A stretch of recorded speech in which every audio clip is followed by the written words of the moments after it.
It's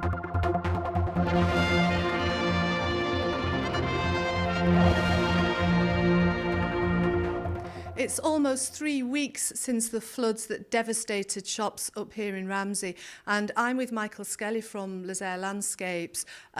You were completely flooded out, weren't you? That's correct. We had 2 foot of water inside the office space here and in the shop front as well, from that storm surge which came down this side lane here, and it came in through the back door, the side door and the front door.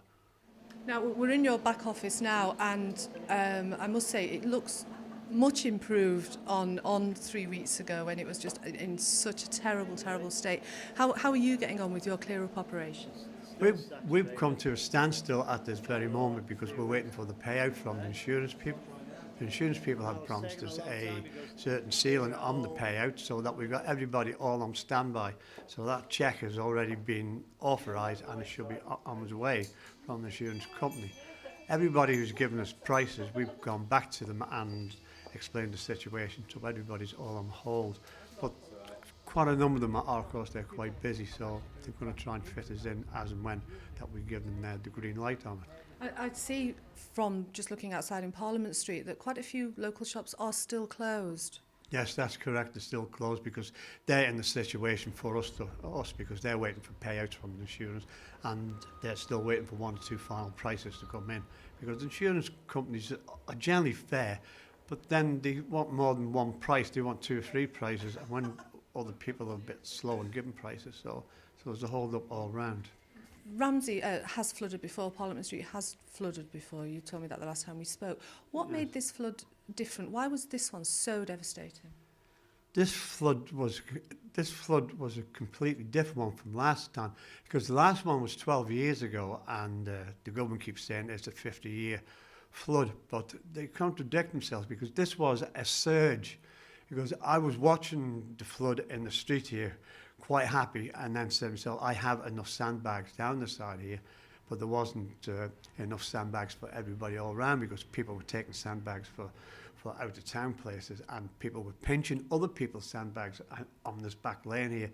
Our neighbours believed that he had sandbags, and when he came back then on the next morning, the sandbags had been taken, and he was flooded out there with the salt water. And the salt water's got effluent in it and all sorts. So, in fact, that we haven't had even any health people around there to give us some advice on. So, I know I've gone off a bit track there, Thomas. But no, do you feel really as if you've been abandoned by the authorities?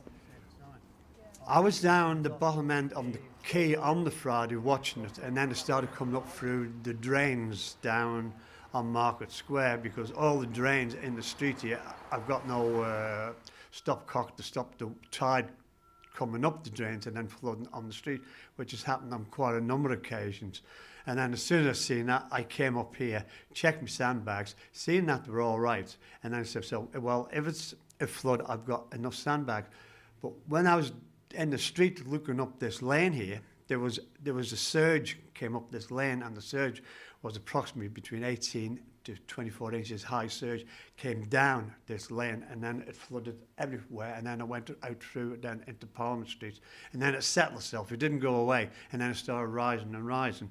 And as I said previously before, it was about 2 foot in here. I was standing on top of a case, and my feet were still in the water.